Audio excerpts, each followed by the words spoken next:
ज्ञान Bharti Hindi high school से standard 9th subject social science chapter number 18 वन्य जीवन।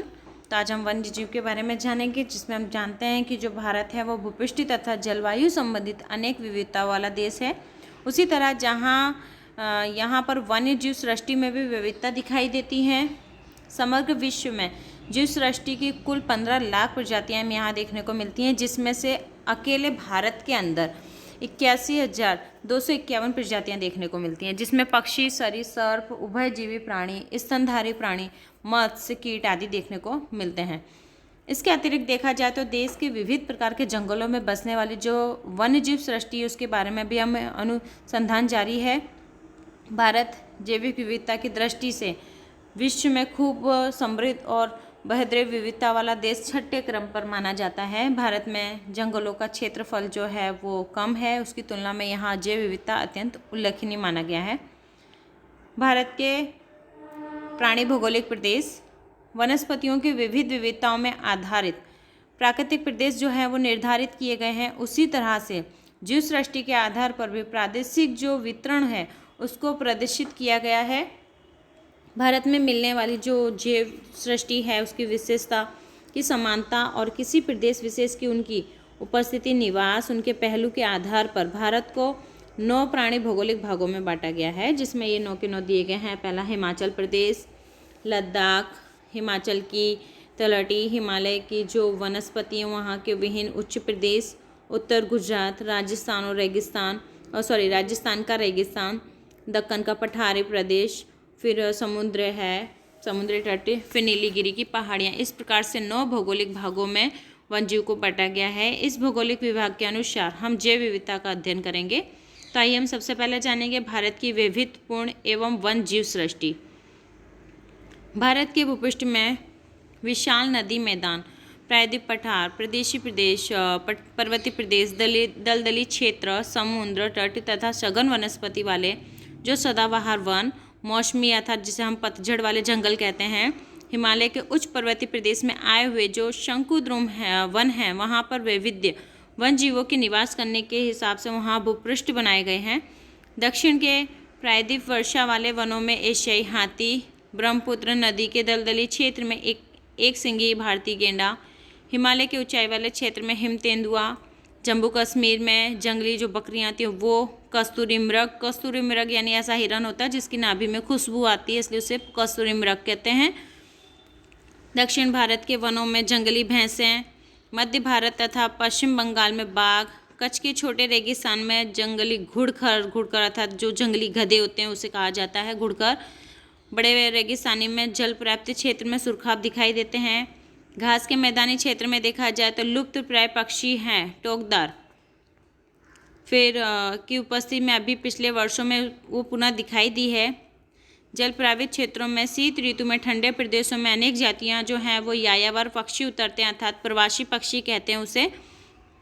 उनमें साइबेरियन क्रेन, तिब्बतीय बदक, कुंज, करकरा आदि मुख्य माने गए हैं। पश्चिमी घाट के घने वनों में उड़ती गिलहरी पाई जाती है। निकोबारी कबूतर निकोबार में मिलने वाले दुर्लभ पक्षी हैं। कच्छ की खाड़ी में देखा जाए और लक्षद्वीप समूह में तो मूंगे की दुर्लभ प्रजातियां देखने को मिलती हैं। स्तनधारी पक्षियों के साथ साथ सरीसृपों को भी यहाँ विभिन्न जातियों में बांटा गया है, जैसे कि नाग है, अजगर, गेवन, गोहा उल्लेखी माने गए हैं। समुद्र किनारे पर जल क्षेत्रों में विभिन्न प्रकार की मछलियाँ हैं, जैसे कि सांप, समुद्री सांप, ड्रमफिल शार्क, दरियाई गाय जिसे डुगांग कहते हैं, ऑक्टोपस, व्हेल जैसे जीव देखने को मिलते हैं। जंगली इलाके के अलावा जहाँ खेती होती है ऐसे कृषि क्षेत्रों में गोचर और पड़ती जमीन में शियार, भेड़िया, नीलगाय, हिरन, नेवला, खरगोश, जंगली सुअर शायद जैसे प्राणी देखने को मिलते हैं। तो ये जो प्राणी वो कहाँ देखने को मिलेंगे? जहाँ खेती होती है वहाँ हरियाली जगह पर। इन्हीं इलाकों में विविध प्रकार के पक्षी भी देखने को मिलते हैं, जैसे कि कोयल, तोता, मोर, बया, उल्लू, पिलक, खुसट, चमगादड़, मैना, बबूल आदि ये विहार करते हुए यहाँ देखे जा सकते हैं। अब यहाँ दिया है वन जीव की संरक्षण की आवश्यकता। तो वन जीव संरक्षण की आवश्यकता किस प्रकार है वो हमें बताना है। तो भूतकाल का दृष्टिपात जो है वो करने से पता चला है कि पिछले थोड़े दशकों में वन जीव के अतिरिक्त पर जो भारी एक जोखिम आया है, जिस तरह से आज से 100 वर्ष पहले भारत में हजारों की संख्या में बाघ दिखाई देते थे, यानी ये कह सकते हैं 100 वर्ष पहले हमारे भारत में हजारों की संख्या में बाघ पाए जाते थे।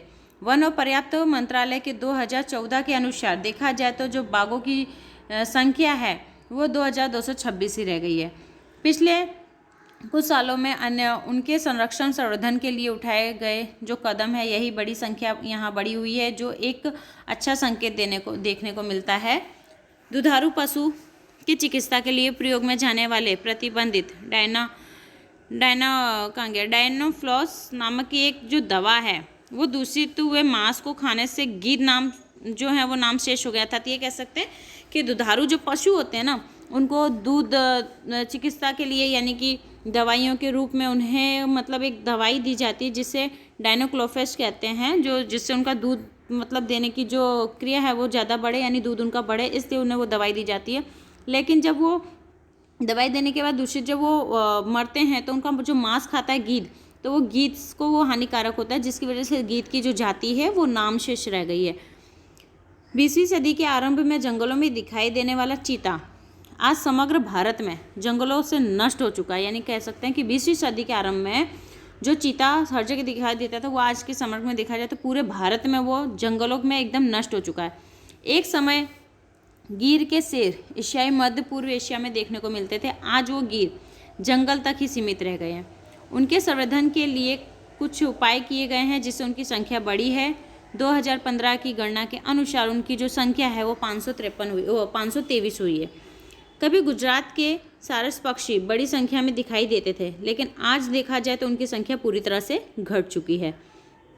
वन्य जीव सृष्टि अंत में तो समग्र जीव सृष्टि का ही एक भाग है, अतः कहीं पर भी कुछ वर्षों के दौरान कुछ वन जीवों की संख्या में होने वाली जो कमी पर्यावरण की गुणवत्ता है उसको घटा देती है। यह एक चिंताजनक बात है। गुजरात के पर्वतीय वन विस्तार में मूल निवासी जिसमें गरुड़ शायद ही अब कहीं देखने को मिलते हैं। साबरकांठा जिले के विजयनगर तालुका में पर्वतीय जंगल विस्तार में जो आसानी से देखने वाला धनेश अब शायद ही कहीं नजर आता है। मानव की असीमित लालच, प्रगति के दौर में पर्यावरण असंतुलित अनेक बुरे परिणामों का सामना करना पड़ रहा है। ये एक स्वाभाविक है, यानी ये कह सकते हैं हम कि जो वन जीव कम होते जाता है उसका रीज़न क्या है, तो मानव की असीमित लालच और वो प्रगति के लिए वो पर्यावरण को नुकसान पहुंचाता है, वन जीवों को नुकसान पहुंचाता जा रहा है, जिसकी वजह से परिणाम का सामना करना पड़ता है। वन जीवों के संवर्धन के लिए यदि हम स्वयं कोई योग कदम नहीं उठाएंगे तो वो समय दूर नहीं है जब आगामी दिवसों में हमारी आने वाली जो पीढ़ी है वो इन सभी जीवों को सिर्फ और सिर्फ चित्रों में या पाठ्य पुस्तकों में ही देख पाएगी। यहाँ आपके अभ्यारण्य दिए गए हैं और वन जीव। तो अभ्यारण्य कांजीरंगा जो आसाम में है, वहाँ पर गेंडा, जंगली भैंस और हिरन इनके अभ्यारण्य देखने को मिलते हैं, यानी ये जो जीव हैं वहाँ अभ्यारण्य में सुरक्षित हैं।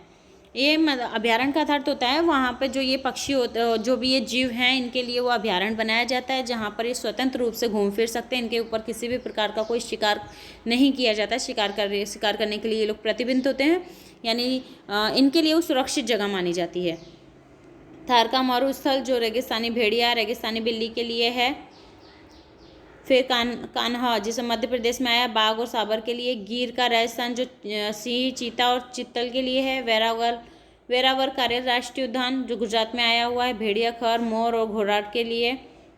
केलरादेव जो भरतपुर राजस्थान में आया है, पक्षियों के लिए। स्थानीय और यायावर यानी जो पक्षी वहाँ रहते हैं वो स्थानीय, और यायावर यानी जो प्रदेशी पक्षी होते हैं जो दूर देश प्रदेश से यहाँ आते हैं।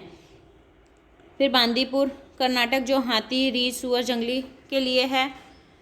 दचीगाम कश्मीर हिरन, कस्तूरी मृग के लिए। कार्बेट जो बाघ, हाथी, चीता, हरण के लिए, ये सारे इसके अभ्यारण्य बताए गए हैं। फिर आपको दिया है यहाँ पर वन जीव पर आसन संकट।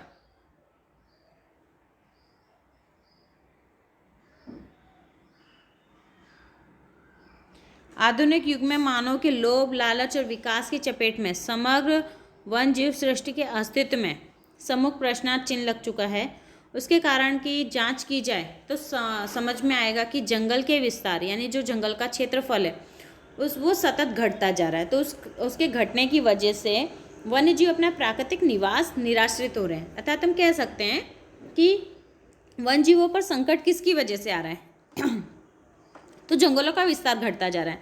वन्य जीव हैं जो जंगली हैं, जितने भी जीव वो कहाँ रहते हैं, जंगलों में। अब जब जंगलों का विस्तार जो है, क्षेत्रफल जो है वो पूरी तरह से घटता जाएगा तो वन्य जीव जो हैं वो उनका प्राकृतिक निवास है, रहने की जो जगह है वो उसे खोते जा रहे हैं। तो जिसकी वजह से और किस कारण से, तो मनुष्य इसका खाल, मांस, दांत, बाल, हड्डियों इन सब का शिकार करने के लिए ये लोग क्या करते हैं, इसका शिकार करते हैं, जो एक बहुत बड़ी समस्या मानी गई है।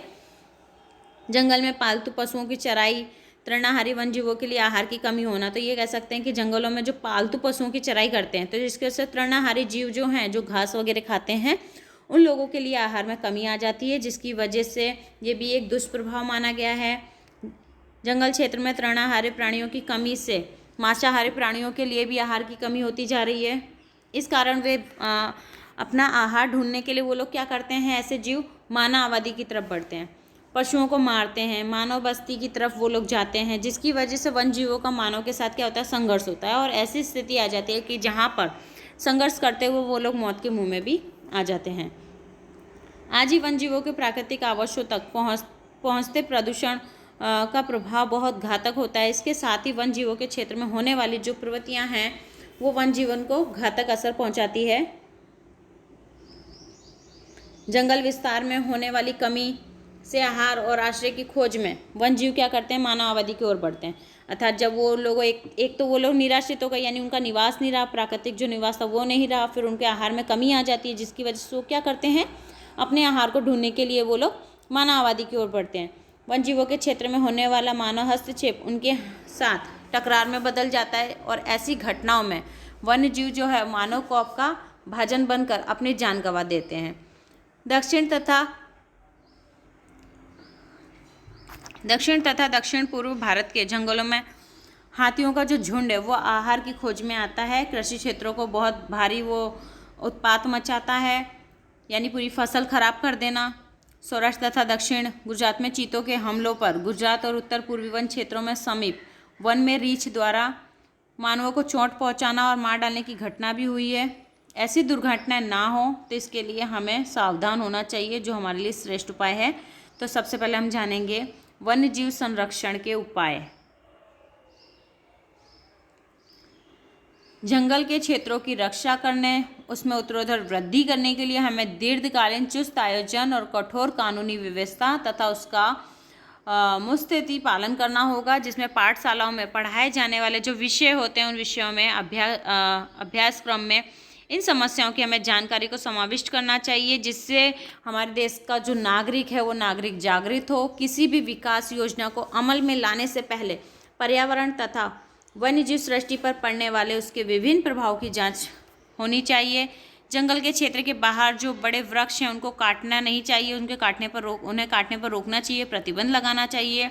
उनके खोखल और डालियाँ उनके पक्षियों का आश्रय स्थल है, वो आश्रय स्थल खो जाता है, इसलिए इन्हें बड़े जो वृक्ष होते हैं उन्हें काटने से रोकना चाहिए। यायावर और जलाश्री जो जल के किनारे रहने वाले जो पक्षी हैं उन्हें जरूरी परिवेश, तालाब और खेत जल पर्याप्त विस्तार की सुरक्षा करनी चाहिए। खेतों में पर्याप्त प्रयोग होने वाले जो रासायनिक और कीटनाशक जो दवाई हैं उनकी जगह जैविक कीटनाशक दवाओं का उपयोग करना चाहिए, उसका प्रचार और प्रसार बढ़ाना चाहिए, जिससे खेतों में यानी जो छोटे छोटे जीवाणु जो छोटे छोटे होते हैं, कीट वगैरह, उनका नष्ट ना हो, इसलिए हमें रासायनिक खादों की करता जैविक कीटनाशकों दवाओं का उपयोग करना चाहिए। प्रदूषण कम करने के हेतु हमें सक्रिय रूप से कार्रवाई करने की तत्कालिक आवश्यकता है। जंगलों को दावानल से बचाना चाहिए, उसके लिए सक्रियतापूर्वक आयोजन पहले से ही करना चाहिए।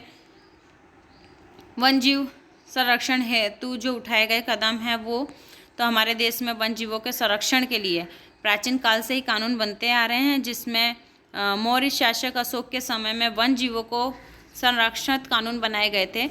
हमारे संविधान में नागरिकों के मूलभूत कर्तव्य, राजनीति के मार्गदर्शक सिद्धांतों में इससे संबंधित मुद्दे भी कुछ जुड़े हुए हैं।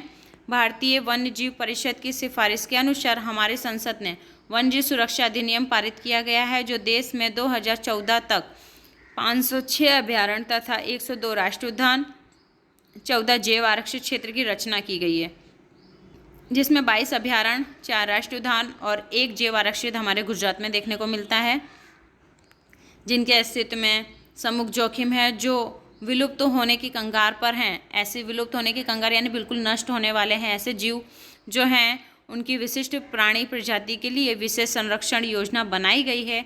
तो आइए उनके बारे में हम जानेंगे। तो सबसे पहले है बाघ परियोजना, जिसे हम प्रोजेक्ट टाइगर के नाम से जानते हैं। देशों में बाघ की जो संख्या घट रही है, उस घटती हुई संख्या को ध्यान में रखते हुए शिकार के भय के खिलाफ यह परियोजना 1973 में 9 आरक्षित क्षेत्रों में अमल में लाई गई थी। इसके अंतर्गत 48 क्षेत्रों में इसका समाविष्ट किया गया है। सिंह परियोजना, जो गिर के एशियाई सिंह भारतीय उपमहाद्वीप ईरान तक विहार करते हैं, उनके शिकार तथा उनके वनों के विनाश से फिलहाल मात्र सौराष्ट्र प्रायद्वीप गिर जो है वो जंगलों तक सीमित हो चुके हैं। तो एक समय में इस क्षेत्र में भी उनकी संख्या 100 से कम हो गई थी। एशियाई सिंह संरक्षण में 1972 में गिर परियोजना आरंभ की गई। इसके अतिरिक्त कश्मीर बारहसिंगा नामक हरिण और दुर्लभ प्रजाति के लिए हंगुल परियोजना, खारे पानी के लिए मगरों के लिए जो है वो मगर परियोजना, भारतीय गेंडा के लिए गेंडा परियोजना, हिम तेंदुआ के लिए मुख्य ऐसी परियोजनाएं गिनी जाती हैं। इस प्रकार से ये हमारा चैप्टर पूरा हुआ। आप इस चैप्टर के क्वेश्चन आंसर कर लेना और हमारे इस वीडियो को लाइक करना, सब्सक्राइब करना, जिससे आने वाले सभी वीडियो आपको समय अनुसार मिलते रहें। Thank you.